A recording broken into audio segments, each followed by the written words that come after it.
read travel books much. Not that I entirely lack interest in the cultural content of any particular country, but I do just find myself skipping straight to the food section. Frankly though, I prefer to get myself in the mood for a holiday by wallowing in cookery books. Though what happens mostly is that I read the food books instead of going on holiday.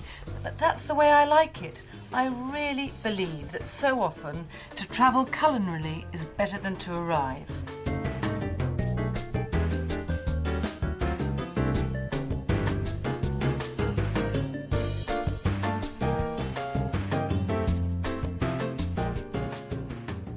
Call me Zata, but just the idea of this saffron-scented chicken pilaf makes me feel that I should be in turquoise gauze and jewelled slippers. There are a couple of chicken breasts here, which I've cut into chunks and marinated in yoghurt, lemon juice and ground cinnamon, and this gives it the most wonderful perfumed tenderness. I use basmati rice in this pilaf because I like anyway. It's wonderful fragrance, but here it's lit up with saffron and studded with nuts and these bits of chicken toasted until bronze. But it is saffron scented, so the keynote is saffron. These lovely burnt brick red strands.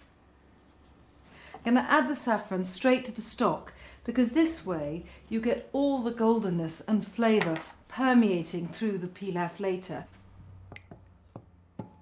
Taste is very hard to convey in words. For me, the best description of taste ever is in a Huxley novel, Time Must Have a Stop, when a young man drinks champagne for the first time and describes it as apple peeled with a steel knife. And sort of borrowing from that a bit, I think that saffron really has a sort of rusty egginess. It's got astringency, but it's got richness as well. I'm just going to leave that and get on with the rice itself.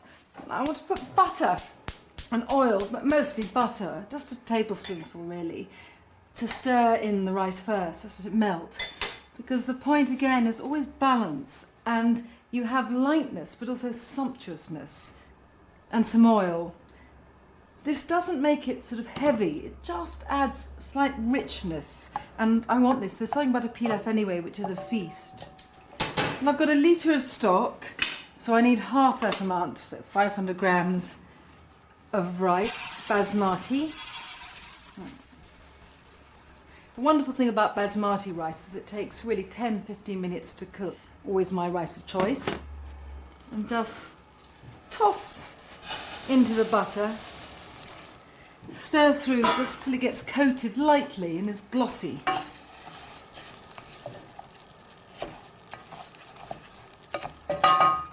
So in with this wonderful golden liquid. Now on top of this, I want some lemon zest. Really finely grated so it almost dissolves into the rice. The juice of a whole lemon. It sounds like a lot, but it doesn't give sort of invasive sourness. It just balances that light floral fragrance of the rice and the richness of the nuts. This should be coming up to the boil. Oh, it's streamlined. And a few cardamom pods, just 3 or 4 because they're quite strong and I don't want anything to overwhelm, but I want that smoky muskiness that cardamom brings, sort of instant exoticism. Just transferring it to a lower flame, lid on, and in 10 to 15 minutes the rice will be cooked, by which I mean it'll be tender but with a bit of bite and will have absorbed all that golden liquid. Now this pilaf doesn't just have chicken, it has wonderful mixture of toasted nuts. You can use whichever nuts you want. I've got cashews and pine nuts here because I love their fat waxiness. And some flaked almonds, and I'm sure that bought packets of flaked almonds are considered really disreputable and not the thing, but I love them here. While these nuts are toasting, I'm gonna just get the chicken out of its yoghurt and cinnamon marinade.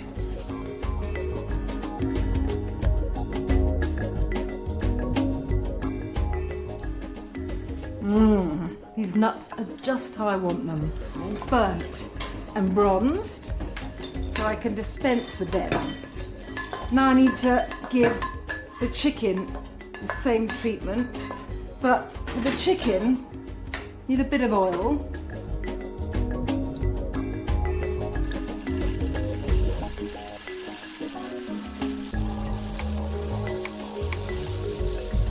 Gonna check the rice. Ah, perfect. It's absorbed all the liquid and it's just striped with strands of gold. Let's chop a bit of parsley while the chicken's bronzing up.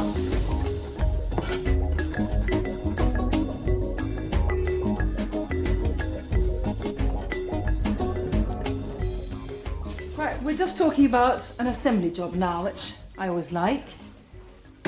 Just wait till you see this.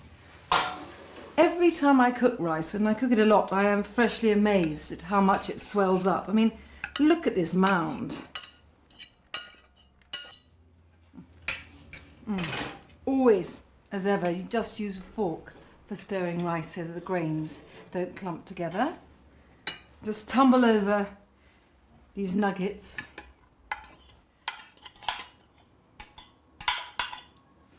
Most of the bronze nuts can go in now, I think. Still wonderful and warm. Beautiful. Just toss everything gently so it's mixed.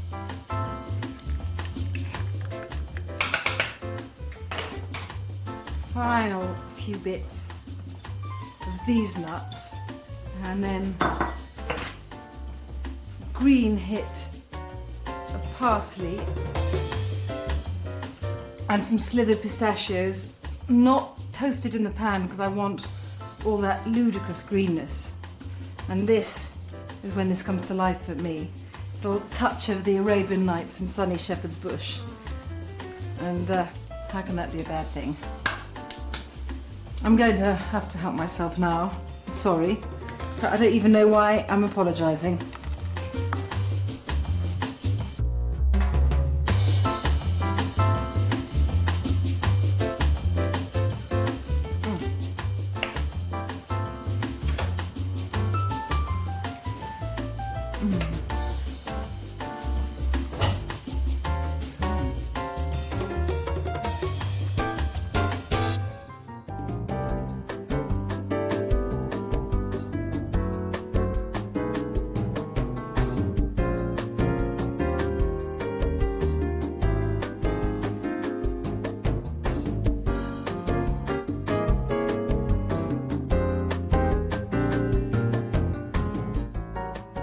For me, a semifreddo is the platonic ideal of an ice cream.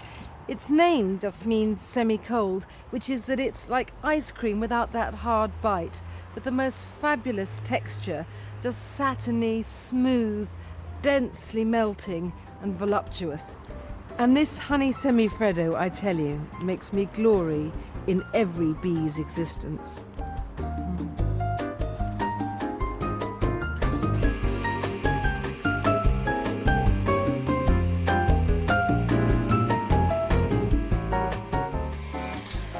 Before you start the semifreddo, you need to whisk 300 millilitres of double cream. But I have to say, they do sell it in cartons of 284, so I wouldn't worry about the missing 16 millilitres. It's a honey semifreddo, so I get my honey in. 100 mils, good runny honey. Look, beautiful. 1 egg. And 4 yolks. And I use these beautiful orange yolked Italian eggs, which means that the semifreddo will have sort of a deeper intensity. But don't worry if you use ordinary eggs and it's paler. It'll still taste lovely. And last one. Now this is a very straightforward contraption, a pan with a bit of water at the bottom and this bowl suspended over it so that I'm going to heat the honey and eggs without actually letting the water touch them, so they were not going to split or anything. I just want it to warm, not get so hot that we have scrambled eggs. I mean, of course you could use one of those handheld electric mixers, but I want nothing to rupture my 3 mood. I happen to love a semifreddo more, I think, than ordinary ice cream. I love that melting texture rather than that teeth-aching sharpness. But one of the fabulous things about it is that it's much easier to make than ice cream. Just 3 ingredients and some whisking. Unlike ice cream, you're not making a custard first and you're not churning it once it's freezing or taking it out of the deep freeze and mixing it up. Now this is just how I want it. Beautifully yellow and mousily aerated and voluptuously swelling. So it's just a question of taking it off the heat and folding it into the cream mixture, and that's really, really all there is to this. Beautiful. And fold in. Don't worry about this, just keep calm and gentle. There.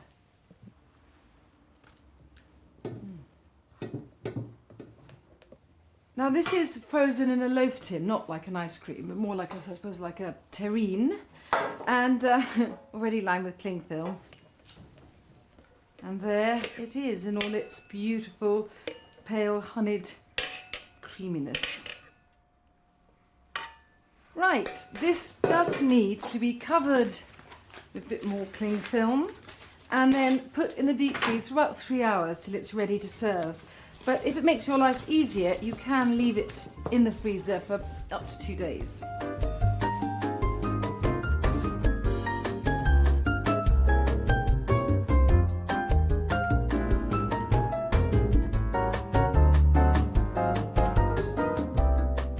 And I love to eat this unmoulded, then sliced and drizzled with some more fabulous amber honey. And just to complete that resiny taste, sprinkle with some toasted pine nuts.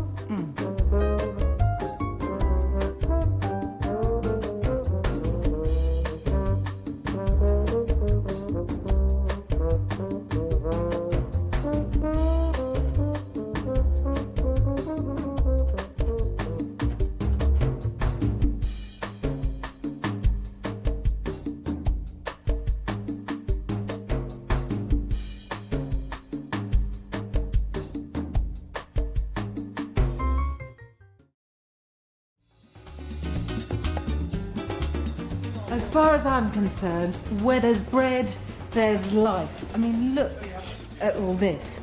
I turn my nose up at nothing, but I have a particular addiction for these Middle Eastern flatbreads. And what I love about them is that they're undoughily chewy, but turn moorishly crisp when you toast or grill them. And they make wonderful kind of edible envelopes for my Moroccan roast lamb, or form a near instant base for a kind of Eastern Mediterranean take on pizza. I mean, not that I want to be dizzyingly eclectic in the kitchen, but I think it is impossible to cook, if you like eating, without borrowing a bit from here, a bit from there. And these flatbread pizzas are a vaguely Eastern Mediterranean take on, you've guessed it, an Italian idea. And the base is a bought flatbread. I mean, these are styled Mediterranean wraps, but obviously I'm not going to use them as wraps. And this is a tomato, mint and halloumi pizza. I'm just going to get the seeds out of the tomato because I don't want it too wet and pulpy on that thin base. Oh, these are lovely and fresh. Just chop fairly finely.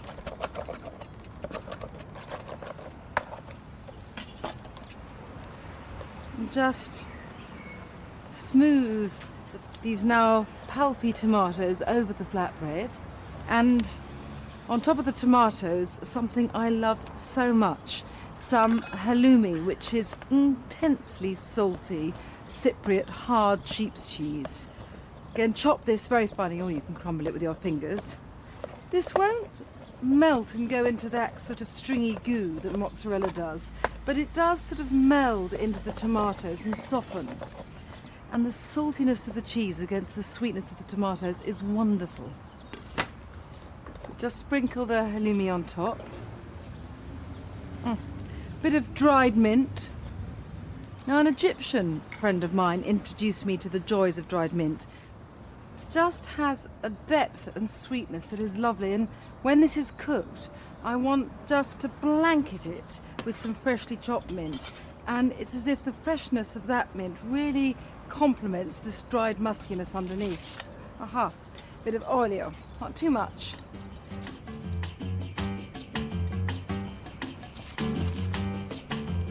Just drop it on the barbecue. It won't take very long. You just want that thin base to crispen a little bit more and the cheese just soften a little in the heat. As you can imagine, these flatbread pizzas lend themselves to pretty well any kind of elaboration or topping you want.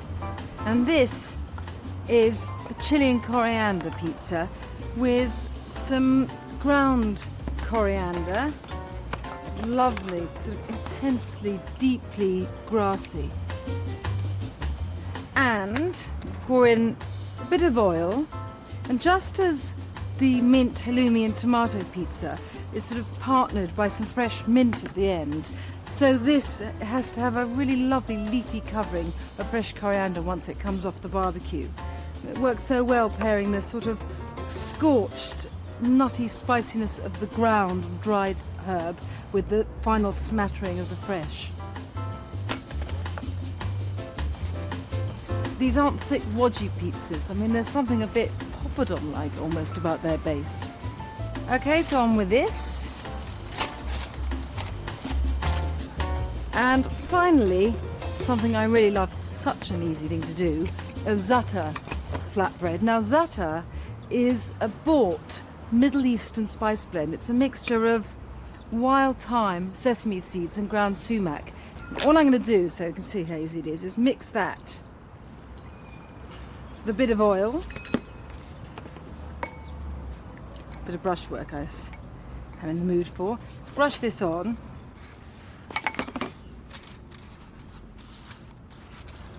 And this can join the other two on the barbecue now. There you go.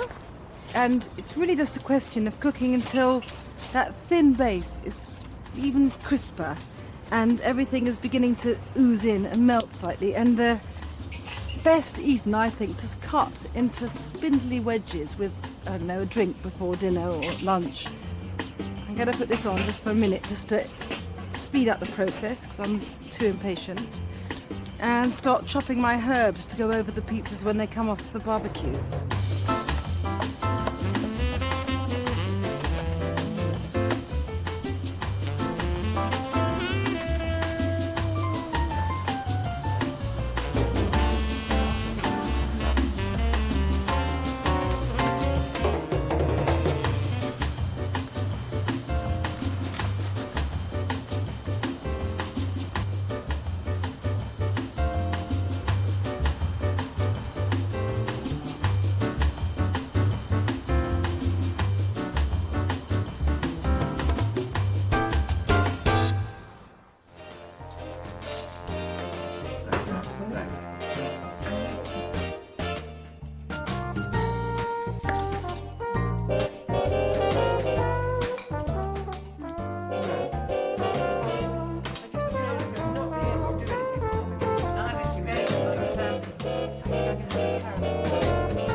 I have to say, I call this Moroccan roast lamb, but I don't think this is how Moroccans cook lamb, but it's how I cook it when I want to bring Morocco to me.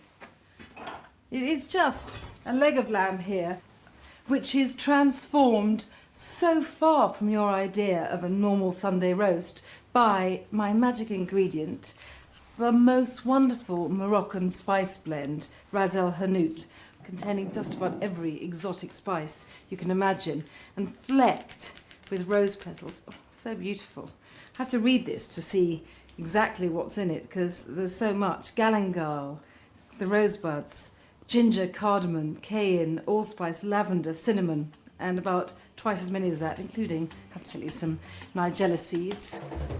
And I need to mix some lemon juice, some minced garlic,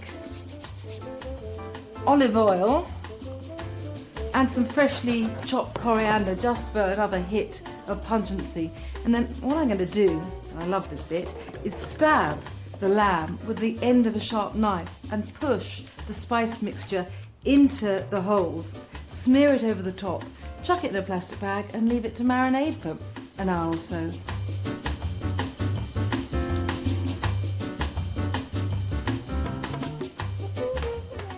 taken the lamb out of its bag and look, you can see it's still beautifully covered with its marinade.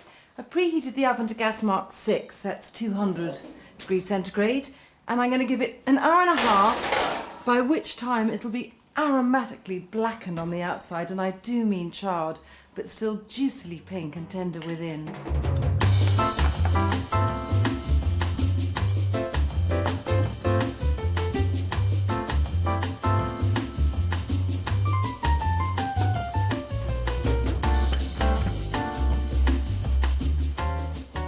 I'm travelling eastwards from Morocco for the accompaniment to go with the lamb. This is from Turkey, it's called cacik, and it's really just a variant of the salads they have all along the Eastern Mediterranean of mint, yoghurt, cucumber and garlic.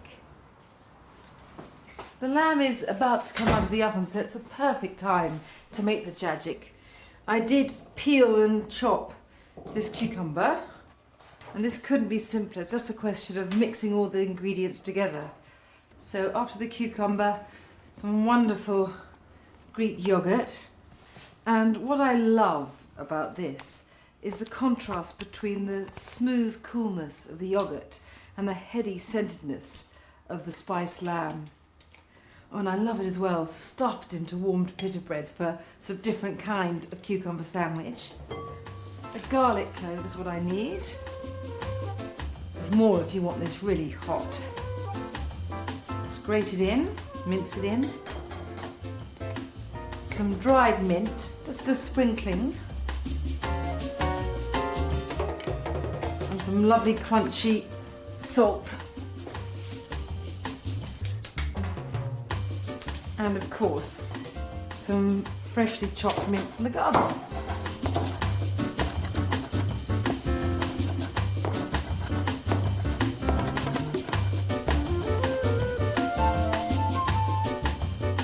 Stir it together.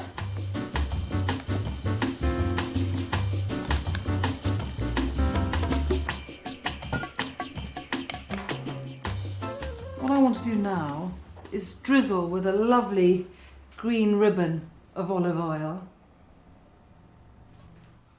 Beautiful. And a final sprinkling of mint. Perfect. Yes, of course, there will be one that you don't know. I'm not very ice creamy person, but there's something about that I did. Oh, yes. Things in miniature are always very fun.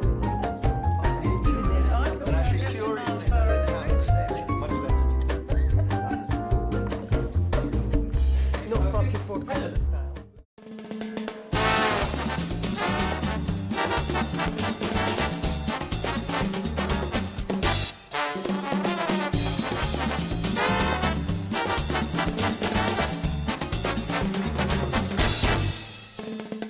When my first book came out, a lot of my friends teased me and said that it should really have been called the Rhubarb Pea and Marsala cookbook, and I am beginning to think that this series should be called the Lemon Chilli and Mint Show.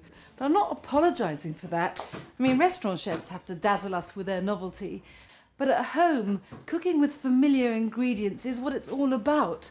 And anyway, there is another reason why this particular programme is so heavily sprinkled with mint. For me, just the smell of it instantly evokes hot-shouldered summer. It's just not a one-note herb. I mean, yes, it's pungent, but it's also so refreshing. And it's peppery, but it's sweet, and I love that combination.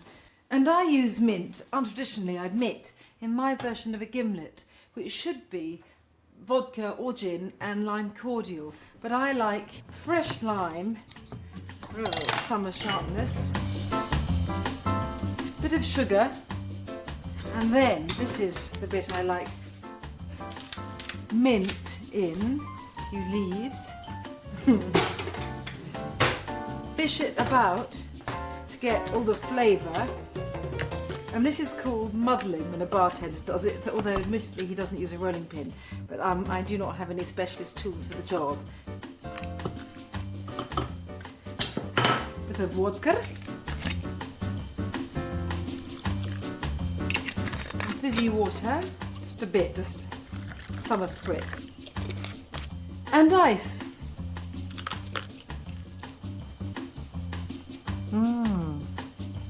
That's what I needed.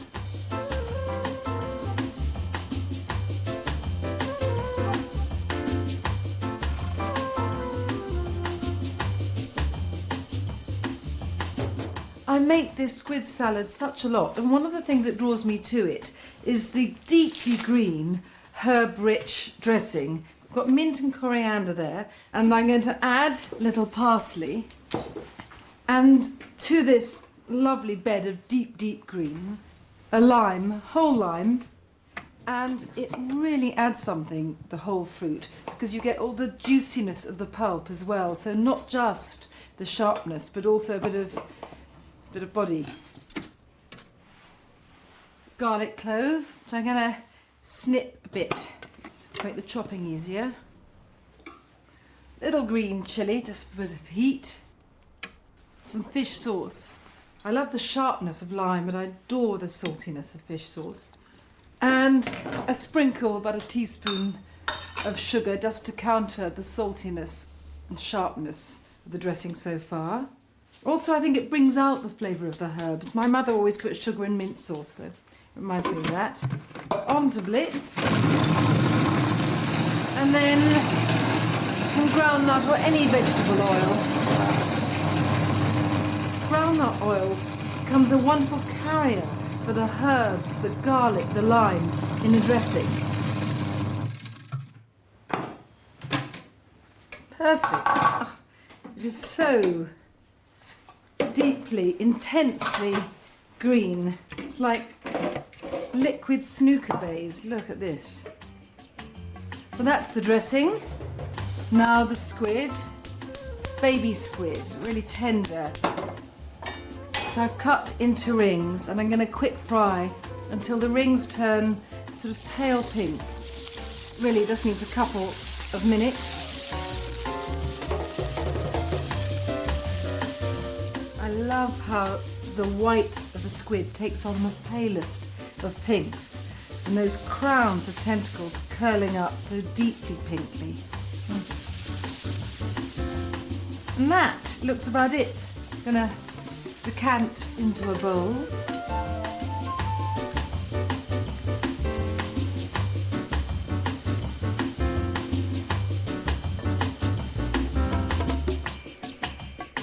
Sprinkle some salt over these.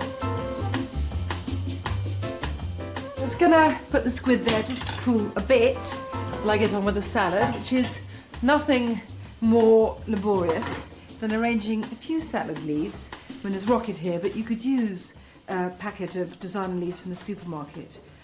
And on to these lovely bits of straggly green, I'm going to add some red onion that's cut into thin, red-tipped half moons.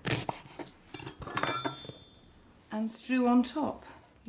And now, just want to work some of the fabulous green dressing through my pink and white squid. The thing about squid when it's this tender is that it's fabulous and melting in texture, but it tends not to be very pronounced in taste, and so it absorbs this pungent, herby background perfectly. Now, just adorn the top of your beautiful salad with these. Look at these pink crowns of tentacles. I think I'm just going to spoon just a little bit of the dressing over the leaves. I love this so much. And that is it. I'm going to have some now. Lovely.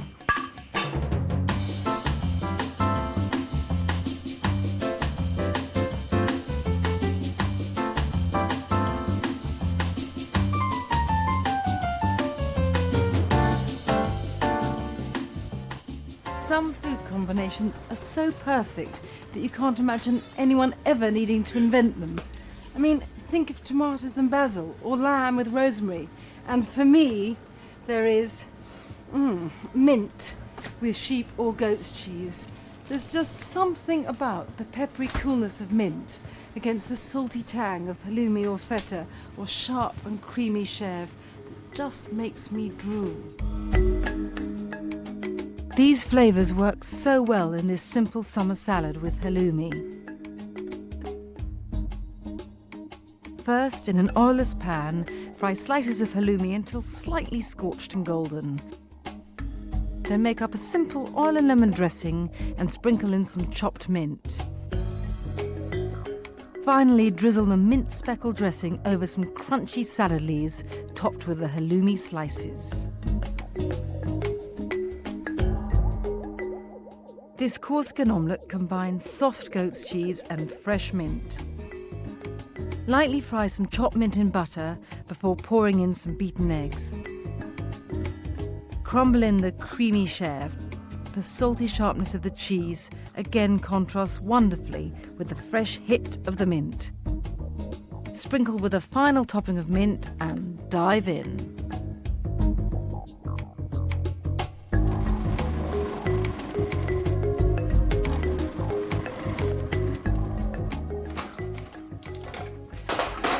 There is just something about the marriage of sharp cheese and fresh mint that really works. And here they're the baseline for my courgette fritters. And I know the word fritters really conjures up this complex world of deep frying and dense eating, but these are really light vegetable patties that are crispy and juicy at the same time. I mean, perfect. There are just 4 courgettes providing this amount of grated matter. I want to get as much liquid out of these courgettes as possible, which is why I'm strewing them over this jauntily nautical tea towel. Swaddle these little babies and bung them out of the way while I get some other ingredients out of the fridge.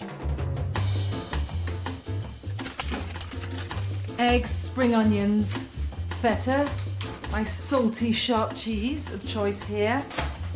Okay, so finely chop the spring onions, bunch of them, 4 or 5, that sort of thing. Put them in here.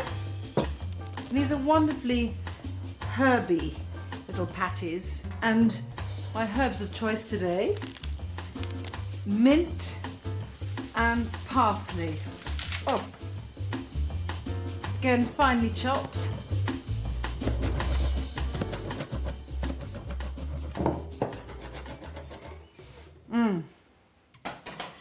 Lovely summer garden here. Yeah, the funny thing is people are so kind of foolishly and smugly snobbish about dried herbs. But dried herbs can be wonderful, and interestingly they provide something very different from their fresh counterpart. For example, fresh mint, I think, brings coolness, whereas dried mint brings warmth. And I want that here. So a sprinkle of dried mint to compound the heavenliness of the fresh mint. Want some paprika, not just because I love its sweet heat, but also because I want the reddish gold tinge it brings to these lovely green and white crispy cakes. Oh, look at that. About 140 grams, 150, a cupful of plain flour, 3 eggs, wonderful hit of sunshine here. So into this golden batter, dense, salty, crumbly feta. And finally these beautiful dark tip jade strands of courgette.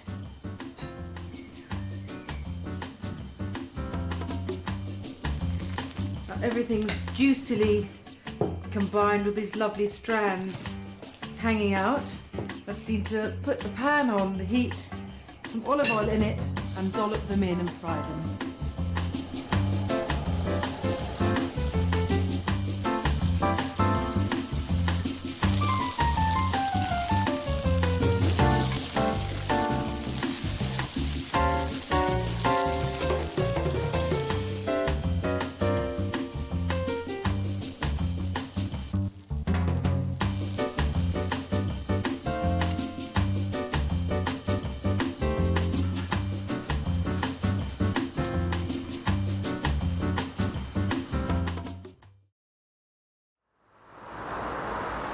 Real home cooking so often starts with leftovers, and for me the ultimate leftover is cold chicken. I mean, my mother took this to ridiculous extremes, which I have a great sympathy with, which is to say whenever we had chicken for lunch she'd roast 2 chickens, one for us to eat hot and another just to be put in the fridge cold for picking at.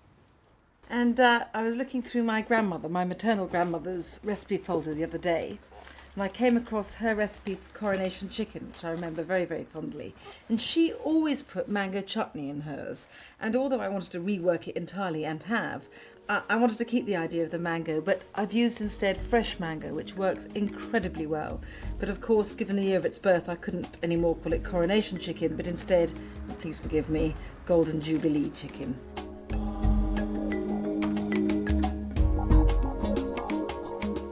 You need to start off with some chopped mango, and this is the way I think it's easiest to cube a mango. Okay, so just cut round, not deeply, just to get through the skin, and then flay the mango, which is to say just pull the skin off. It's no bad thing if you get the slightly underripe mango, which is just as well because that's how they're sold mostly. Peel off, cut down, and then across, and I'm sure this is incredibly dangerous, but I like living dangerously. I just cut against the stone so the cubes fall out. And then it's exactly the same for the other side. Now I love the sweetness of the mango. There's something very old-fashioned about having the sweet fruit with chicken, but with it I want heat, I want to temper it slightly. So a lovely juicy red chilli. It's going to be easier with this actually. Clumsily de-seeded and finely chopped. Now to spruce up the savouriness a bit more, a spring onion. Just finely sliced. Oh, lovely red and green together. And add these to the mango cubes.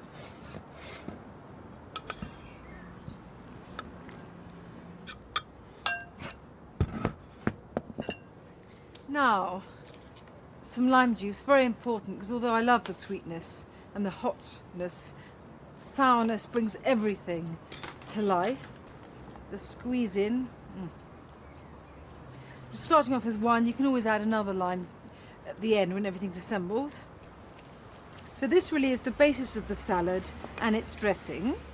And then, final little bit of chopping. This cooked chicken breast. I like it in chunks here. I love the tender whiteness of the flesh against all that seared outside. And some lettuce, whatever you like. I like the little gem here. I know you're never meant to cut lettuce, but I want this really finely shredded, so it's almost like a herb rather than a leaf.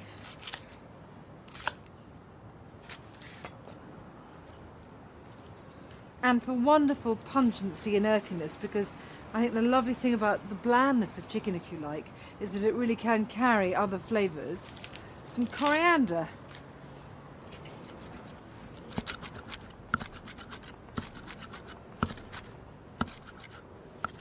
And all this really zings. So, just tumble this into this. Mix well. Fabulous sort of 50s day glow colours. Now a little oil, when I say a little I mean little, about a teaspoon. This is groundnut oil, flavourless and light. Teeny bit, drop or two of sesame oil. Sprinkling of salt. Mix everything together. This is lovely, sprightly summer salad whenever you eat it. And just decant onto a plate. Look at this tumbling out. Lovely. And a bit more coriander, I think.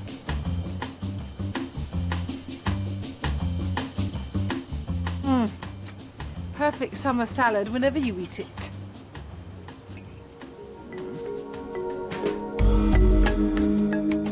Another fabulous low-effort chicken salad is this one with parsley and almonds.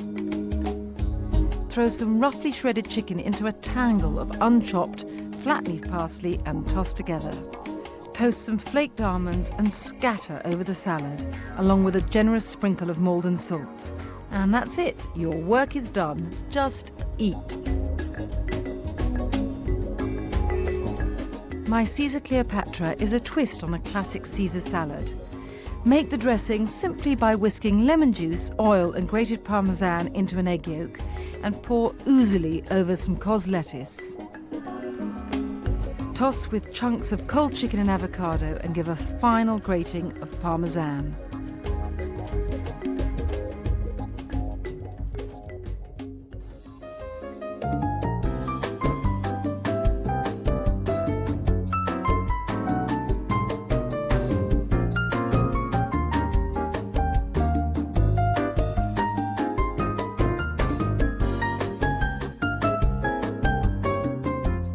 I've always associated that American cocktail, a mint julep, with the deepest heat of midsummer. I suppose that's because at a formative age I read The Great Gatsby, and in it there is this pivotal scene when they're all sitting around deranged in the airless heat, drinking mint juleps before, everything happens. And I've used the ingredients of a mint julep, to mint and bourbon whiskey, to form a syrup for poaching peaches in, which is fabulous for giving deep southern heat to unseasonable fruit.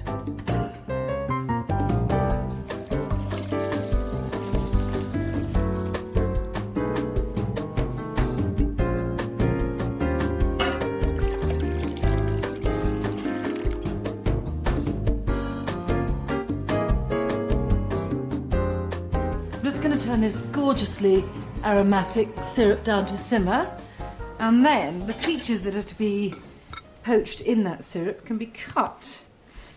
I wouldn't normally advise cooking fruit because fresh fruit is fabulous, but it's not very often, even the height of summer, that you can get a peach you can really sink your teeth into. And there's something about poaching peaches that just seems to restore to even resistant and firm flesh all the lusciousness which is due to the peachy estate. If the peaches are at all unripe, and odds on they will be, then it's much easier to remove the stones after they've poached for a while in the pan than it is to do it now. The reason I choose white-fleshed rather than yellow-fleshed peaches is straightforward. They're more beautiful. I mean, look at this lovely pale flesh and that rosy blush around the rim. And the lovely thing is, when the peaches have been poached and you just slip off the skins, all that beautiful pink-red glow will have transferred onto the pale flesh. They're like fairy tale peaches. So cut side down, in they go.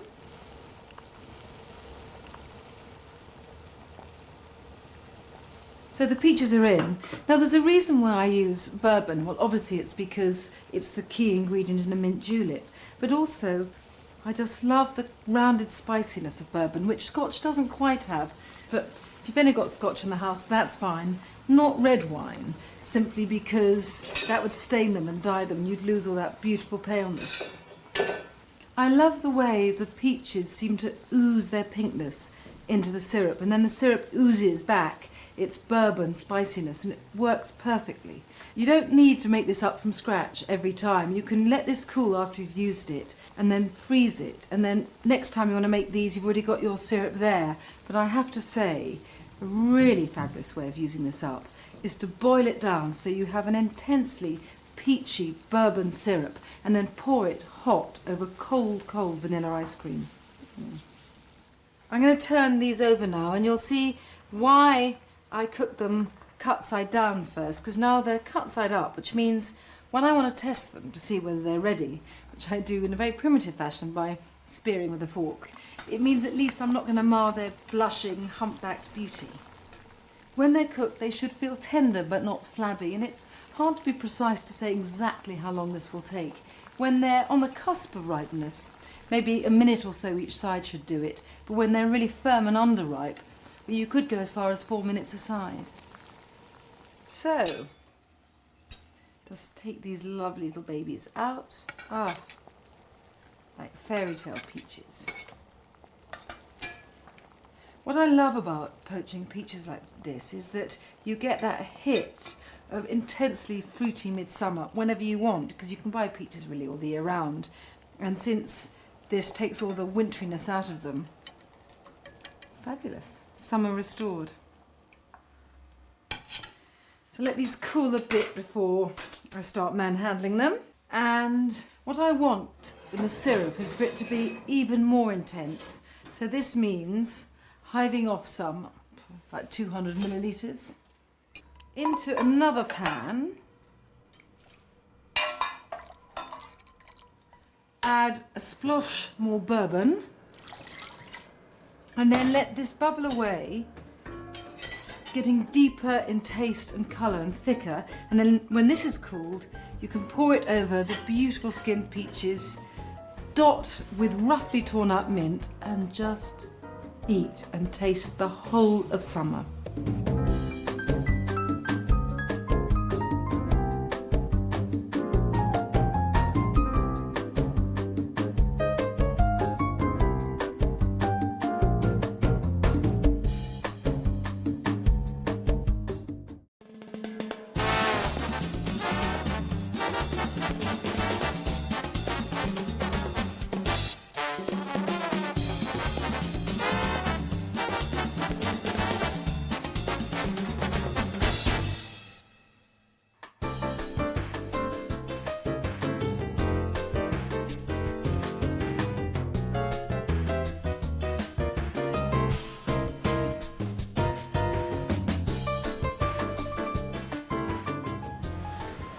I'm all for keeping things simple in the kitchen.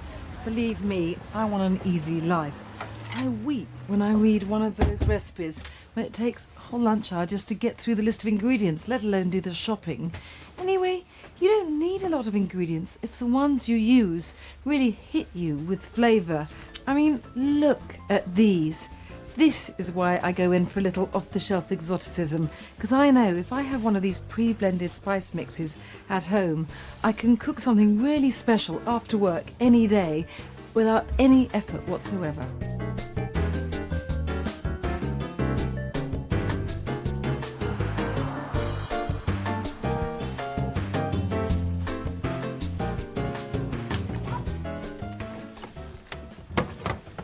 A dinner of Zata chicken with fattoush salad, followed by grilled blistered figs with mascarpone and pistachios, is the easiest way I know of producing that laid-back summer feeling regardless of the season. And it's very low effort. Ordinary chicken portions, which I like quite small, dribbled with olive oil, ordinary olive oil, not extra virgin. The transformational agent is this Middle Eastern spice blend. It's called Zata. It comprises thyme, sesame seeds and ground sumac, which is itself a blood red berry with a really sharp astringent tang. And it helps counter that mellow woodsiness of the other spices. A thick coating. Make sure the pieces are really well covered with this bosky bark coloured mix, because you want the flavours really to infuse deeply, as well as creating a nubbly crispy burnished skin once they're roasted. So I'm going to leave the chicken to sit in its marinade rub for a while, and then it'll need about 40 minutes in a really hot oven, so that gives me plenty of time to get on with the salad later.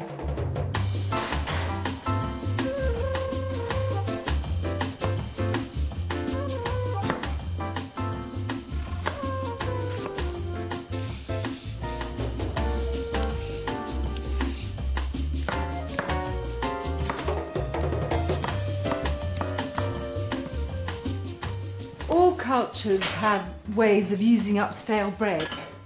And fattoush is a Middle Eastern salad which has wonderful shards of pita bread in it. This one comes via Syria. Snip the pita lengthways so you can open up each bread and then split them so that you have 4 very thin pitta ovals. I like a bit of scissor work too, makes me feel efficient. The chicken's really nearly out of the oven now, so it's wonderful and hot. If I can just slide this on the tray beneath the chicken, it'll crisp up in no time, which is about how long it takes to assemble this salad. Juicy cubes of tomato, about 3 or 4 tomatoes, depending on the size. The whole cucumber cut up into rough triangles. I normally never bother to peel a cucumber, but there's something about that pure jade paleness here that I want.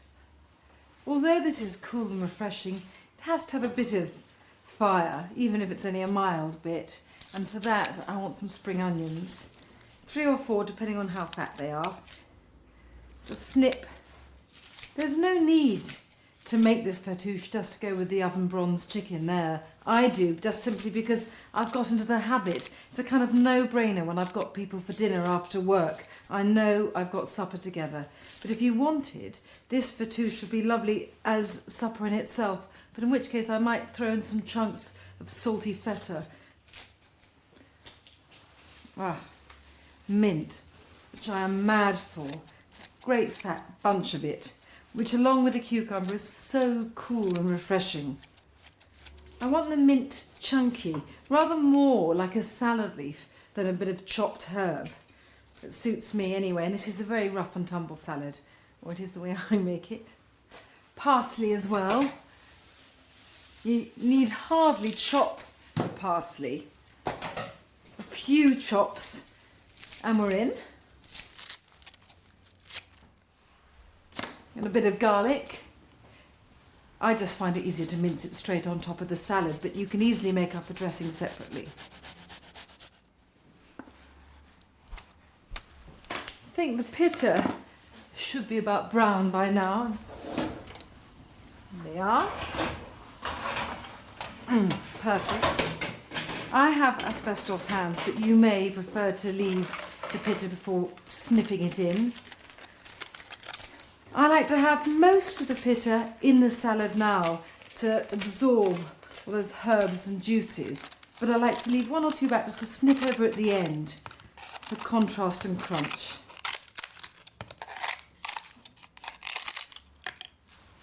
Let's toss everything together. I love the clatter of the pitta against the cucumber and tomatoes. The dressing I add straight into the bowl, and by dressing I mean the juice of a nice fat lemon. I want a lot of sourness here, and that's what helps make it so refreshing.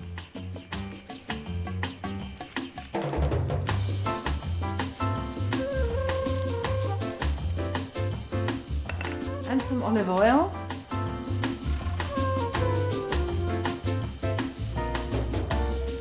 And, as ever, a good crunchy smattering of salt.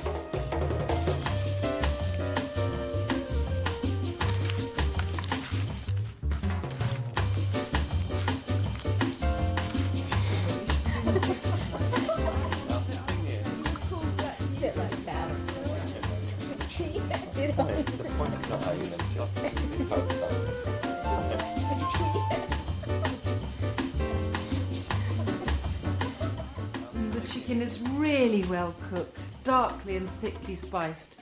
All it needs now is a sprinkling of salt, and only if you feel like it, some parsley, and that couldn't be better. As for the salad, a final splintery topping of pitta, and the final late reward, some sumac. Sumac is one of the components in the zata, which is on the chicken, and it is intensely, deeply and pleasurably sour. Yeah.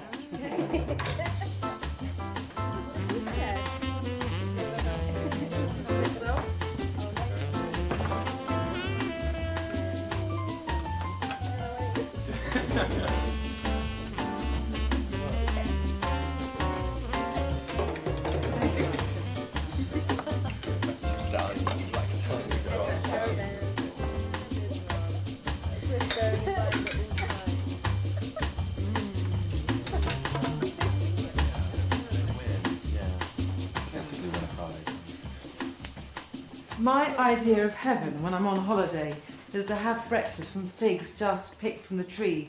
But figs here never have that honeyed sweetness. You have to give them a bit of help. Some butter, a splash of orange flower water, going for the Arabian Nights feel here. A little more of that mood with the rose water. Some ground cinnamon, not so much that it overwhelms the figs, but just to enhance their mellow spiciness. And some vanilla sugar. The smell of this is instant good mood for me. And heat this gently. Cut the figs crossways right down, though not quite to the bottom, so that they open like little flowers or little birds with their beaks open and squawking, waiting for worms from their mummy. So when the butter and spices have melted, it's going to slosh them into the gaping figs, blitz them in the oven, and then they will be ready to be dolloped with mascarpone and sprinkled with green pistachios. Perfect ending to an Indian summer supper.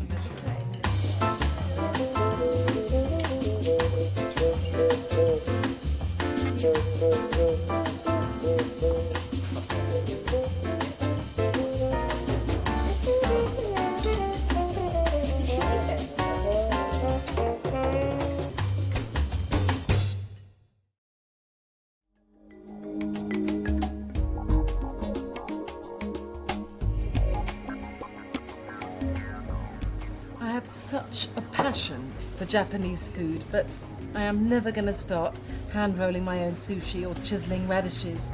But the thing is, Japanese home cooking is an entirely different affair. Noodles are always an undaunting delight. I just want to lift that bowl to my face and slurp. And I do.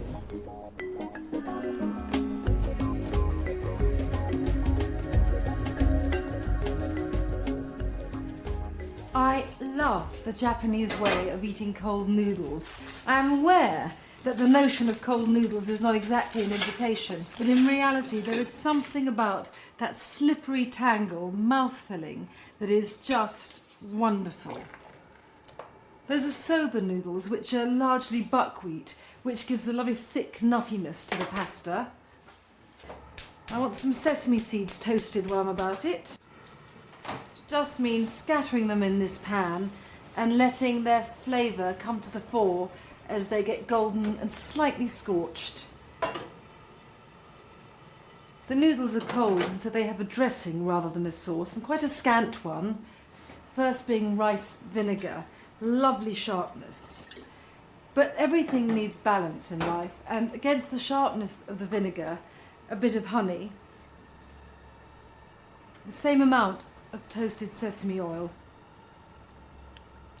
and a good splash of soy. The noodles are quite sweet actually, so the saltiness of the soy works very well. These just need to be stirred together gently. A few spring onions I need here, a little bunch is all. A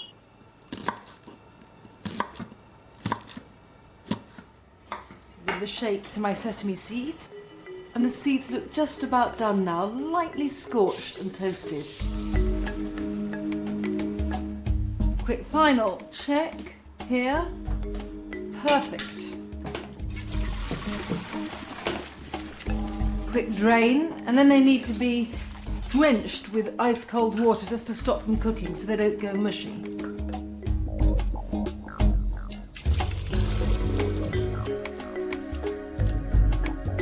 Tip the noodles, look at these beautiful pale brown strands, into the dressing you've made. Scatter the spring onions over them and of course the lovely toasted sesame seeds. Just toss everything together. It really is easier to use your hands. Also it feels lovely. In an ideal world, you should leave the noodles to stand for about half an hour so that the flavours mellow and mingle, but it isn't absolutely necessary and, to be honest, not always entirely possible.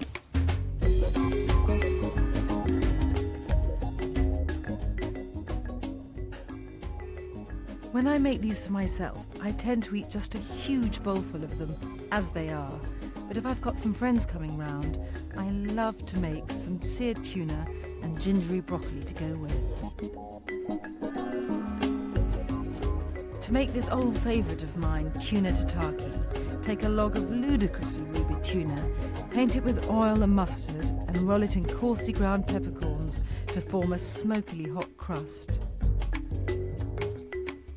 Sear the tuna in a really hot pan on all sides until only the barest edges are browned and the pepper crust is welded onto the fish.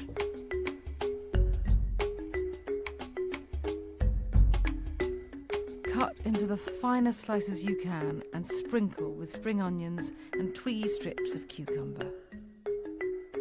To make my gingery broccoli, boil the tender leggy stems for the briefest of moments before plunging them into a bowl of ice water to stop them cooking any further and to keep their vivid green colour. I give this a faintly Japanese flavoured dressing of grated ginger, soy sauce, sesame seeds and a few drops of toasted sesame seed oil.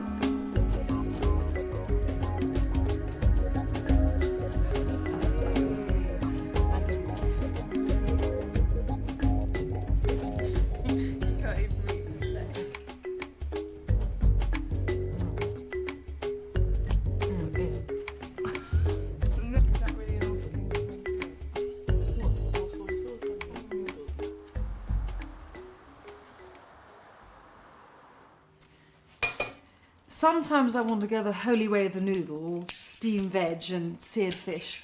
At other times, only chocolate will do. And in this mood, I have to have my chocolate pavlova.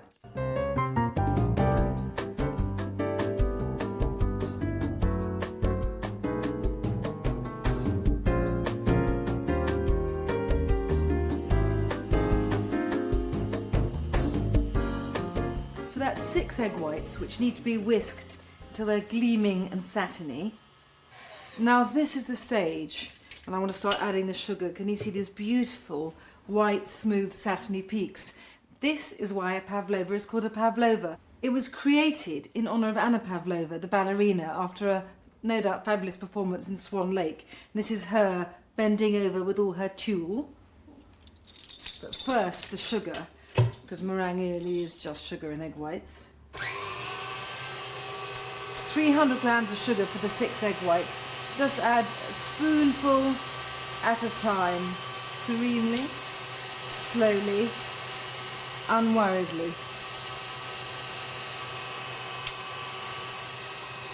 The last bit in 1. I am not much of a scientist. In fact, my school report said that I managed rather well considering I had absolutely no flair for the subject. But I do know that if you add vinegar to a meringue base when you're making a pav, it ensures that the inside stays gooey and marshmallowy while the outside crisps up. And this is what we want. And this is where Anna Pavlova's gleaming white swan gets turned into the mucky duck version of the pav. Cocoa, beautiful brown dust, 3 spoonfuls. Sieve it, because otherwise you will get horrible grainy lumps. Wonderful Aztec hillside I'm making here. I made the chocolate pav simply because I am so addicted both to making and eating pavlova. I just thought one day I wanted to do something a bit different. And as Mae West said, too much of a good thing can be wonderful. So I added some chocolate, and it's this bit that makes the difference. So get the best dark chocolate you can, half a bar, about 50 grams, and chop it into wonderful dark splinters. And the point about this is that these little chocolate bits will stay molten like nuggets of melting chocolate in the meringue. Add these to the cocoa dusted meringue and serenely and confidently fold in the cocoa, vinegar and chocolate. Just keep turning the spoon round and down until everything is gently combined. And now I'm ready to mound the meringue onto the tin. I find that if you dollop teeny bits of meringue onto the tin, it keeps the paper from moving about when you're actually building up the pav base. And then mound pleasurably, slowly, as smooth as you go. The trick with the pavlova, along with the vinegar, is that when you put it in the oven, you put it in at a much hotter temperature than you normally would with a meringue, 180, which is gas mark 4. And the minute it goes in, you turn it down to gas mark 2, 150.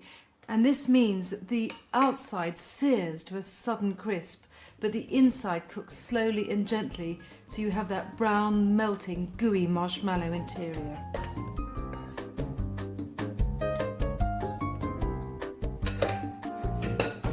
Smooth this down. This will need about an hour and a quarter to cook, and then once it's cool I can slather it with cream and cover it with raspberries.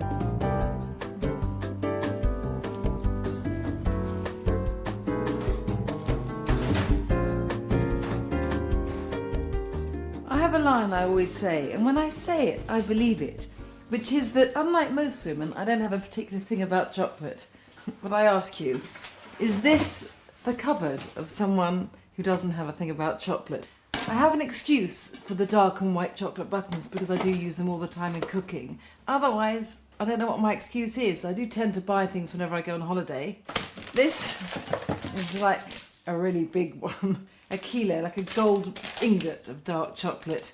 Somehow I feel better for having this in the house. The rather strange thing is that when I write chocolate recipes, I always find myself saying, best quality chocolate. But, when you're just eating straight in the raw, minimum 70% cocoa solids is not what you want. I want something like nutrageous, milk chocolate, peanuts, caramel, Reese's peanut butter. It's good for children too. I mean, this is my bribery and corruption drawer. But there's something rather more important. Those days when you can't be bothered to cook a pudding, or frankly can't be bothered to cook anything. My dinner of choice, frozen mini chocolates.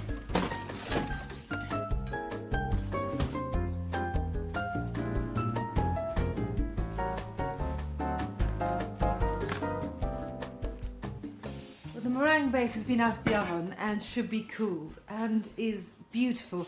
Don't be alarmed when you see these cratery splinters. It's meant to be like that, not least because you can now see all these lovely gooey bits of dark chewy chocolate underneath the crust.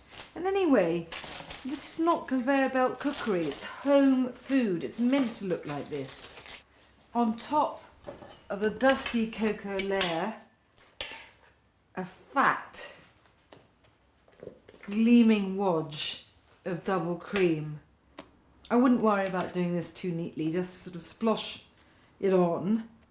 Then all it needs on top is a sort of tumbling layer of raspberries, all crimson matness.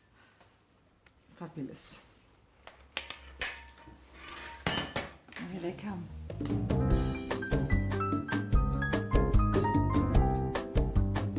And finally, a bit of dark chocolate, just roughly shaved over. I have a weakness for all pavs, but especially this darkly glowing beauty. This is very easy to make and very easy to eat. There is one difficult piece in between, and that's actually cutting it. But greed finds a way.